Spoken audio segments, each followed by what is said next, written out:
We are continuing on in Genesis. We've already looked at 4 days. We've seen that God made counting time. We've seen that God made weather. That's what's in the expanse, the space between the earth and the dome of it holds up the sky, contains the sky. We've also seen that God made grass and herbs, for that was food for the animals largely. And we've also looked at how God made a calendar. That was in day 4. So what's going on in day 5? Well, this is going to surprise you, because when you look at it in terms of function, it's completely different from what you might expect. So let's read this together and see what it says. Genesis chapter 1, starting in verse 20. And God said, "Let the waters swarm with swarms of living creatures, and let the birds fly above the earth and all across the expanse of the heavens."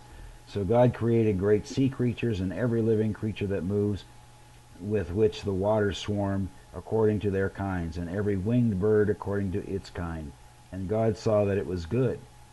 And God blessed them, saying, "Be fruitful and multiply, fill the waters and the seas, and let the birds multiply on the earth." And there was evening, and there was morning, the 5th day.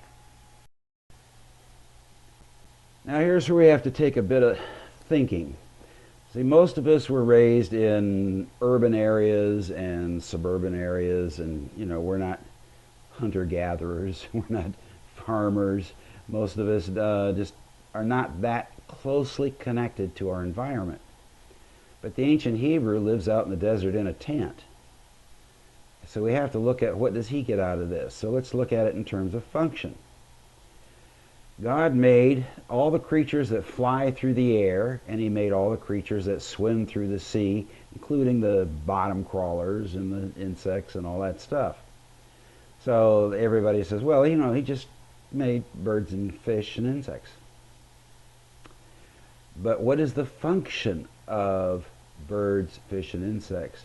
And people say, well, it's food. Well, there's a lot of prohibitions in the Torah about not eating the scavengers. That means bird scavengers and bottom crawler scavengers on the sea. You just eat the creatures that swim in the column. So now you have to start thinking about, is there a function that all of them fulfill that not necessarily relates to food? And the answer to that is absolutely. When we think of weather, we think of high pressure and low pressure areas. The birds and the animals do respond to that. Every fisherman knows that when you have these beautiful, bright, sunny days and no clouds in the sky, that the fishing will be terrible. Because the fish don't like that strong light, they don't like the high pressure areas, they go down deep into the water. But the birds are happy. They're flitting all over the place, they're giving their calls, they're protecting their territories, they're doing all these things that birds do. So what happens when the air pressure begins to lower and we start going into a low pressure area? That signals that storms are coming. Weather is going to change dramatically. The sky is going to start going overcast.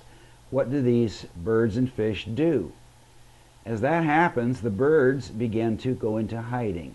Their activity lessens, they're less noisy, they don't fly nearly as much, and the closer you get to the storm, the harder it is to even find a bird at all. You may hear them, but you don't see them much.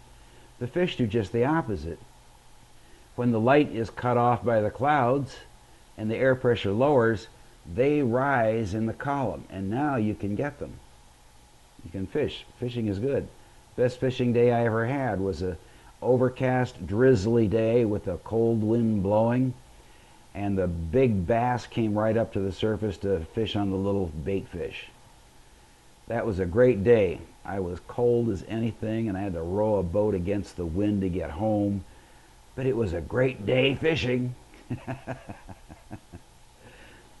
So what in the world is all of this? What does it mean? God told the Israelites, "I have made you a weather prediction system." That's how it functions. Now, it has a lot of other uses, of course, but it's a weather prediction system. It's a barometer.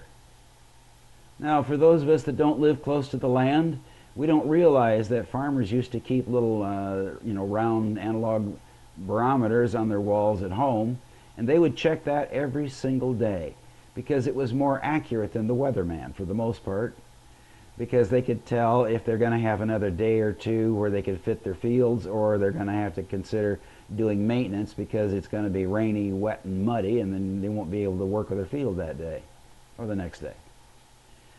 So God made a barometer, a weather prediction system. Isn't that great? And this means a lot for people that are living in tents out in a arid area, and they have animals to feed, and they have all kinds of things to take care of.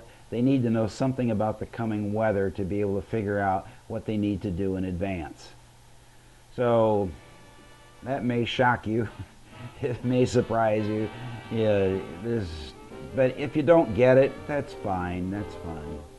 After all, what we really need to do is just to follow the Master. So keep looking up at Him.